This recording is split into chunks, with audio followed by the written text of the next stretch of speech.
প্রিয় শিক্ষার্থীবৃন্দ, তোমাদেরকে শুভেচ্ছা জানিয়ে আজকে আমি শুরু করছি the right form of verb. The right form of verb তোমরা যদি শিখতে চাও, তোমাদের জন্য এই ভিডিওটি হবে একটি চমৎকার সমাধান।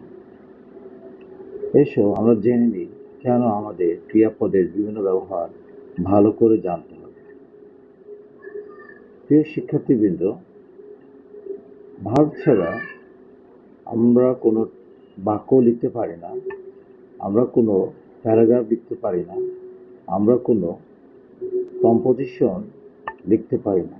তাহলে ভার্বের এত প্রয়োজন কেন? ভার্ব ছাড়া টেন্স হয় না, সেন্টেন্স হয় না, প্যারাগ্রাফ হয় না। তাই আমাদেরকে প্রথমেই এই ভার্বগুলো জেনে নিতে হবে। যেমন ধরো, আমরা কিছু ভার্ব এখানে আলোচনা করেছি। যেমন ধরো লিখে আছে do, did, done, write, wrote, written, feel, felt, felt, get, got, got, see, saw, seen, make, made, made। এরকম অনেক ক্রিয়াপদ তোমাদের গ্রামার বইয়ে রয়েছে। তোমাদের কমপক্ষে 200-রও বেশি ক্রিয়াপদের পরিবর্তন মুখস্থ রাখতে হবে। কয়েকটি উদাহরণের মাধ্যমে বোঝানোর চেষ্টা করব।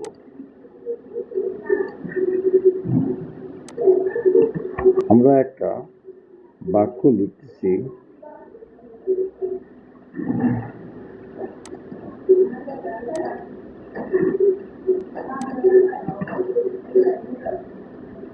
হি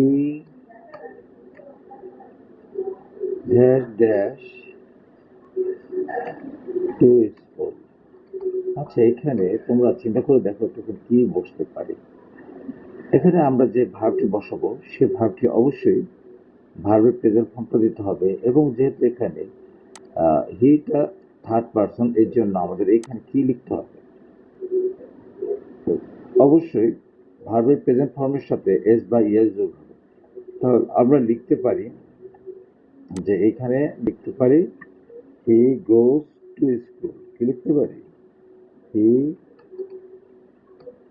গোজ টু স্কুল। তাহলে বোঝা গেল যে আমরা যদি এই যে ভার্বটা ব্যবহার করলাম যে গোজ, তো বোঝা গেল যে ভার্বের প্রেজেন্ট ফর্মের সাথে সর্বদা এস বা ইএস যোগ হয় যদি সাবজেক্টটা থার্ড পারসন সিঙ্গুলার নাম্বার হয়ে থাকে। আমরা আরেকটা বাক্য আমরা লিখছি, একটু খেয়াল করে দেখো। যে father father dash home yesterday। আচ্ছা, এখানে খেয়াল করে দেখো যে বাবা গতকাল বাড়ি এসেছে। আচ্ছা, বাবা কি আজকে এসেছে না গতকাল? গতকাল। তো গতকাল হলে তাহলে ভার্বটি কি আজকের হবে না আগের ভার্ব হবে? অর্থাৎ পূর্বে যদি কোনো কাজ সংঘটিত হয় তাহলে সেটা পাস্ট টেন্সে লিখতে হবে। সেই জন্য আমরা লিখতে পারি যে বাবা গতকাল বাড়ি এসেছে। তাহলে এখানে কাম হবে না কেম হবে? তাহলে হবে কেম।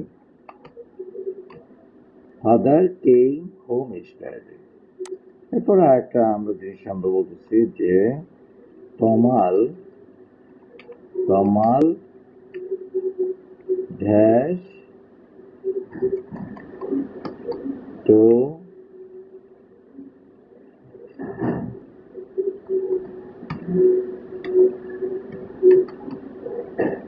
Two play football. To play football.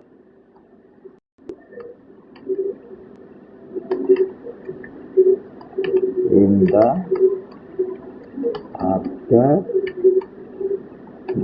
আচ্ছা, এখানে দেখো লেখা যে তমাল ড্যাশ টু ফিল্ড। এখানে তমাল ফিল্ডে কি গেল, তাই না? তাহলে কখন গেল? বিকালবেলা। তাহলে এখন কি হতে পারে? যে Tamal will go. Tamal will গো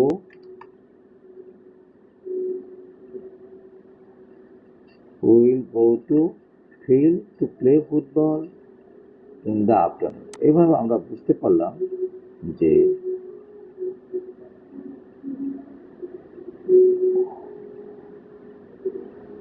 কোনো কাজ অতীতে হয়ে গেলে পাস্ট টেন্সে হবে, বর্তমান কাজ চললে প্রেজেন্ট টেন্সে হবে, এবং ভবিষ্যতে যদি কোনো কাজ বোঝানো হয় তাহলে ফিউচার টেন্সে হবে।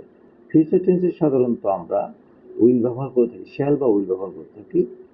তো এভাবে আমরা ভার্বের ব্যবহার শিখতে পারি, এবং এই ব্যবহারটা মাধ্যমে তোমরা অনেক কিছু জানতে পারবে। আমরা পরবর্তী ভিডিওতে আমরা এই সম্পর্কে আরো একটি ভালো ভিডিও দেওয়ার চেষ্টা করব। তোমাদের সবাইকে ধন্যবাদ।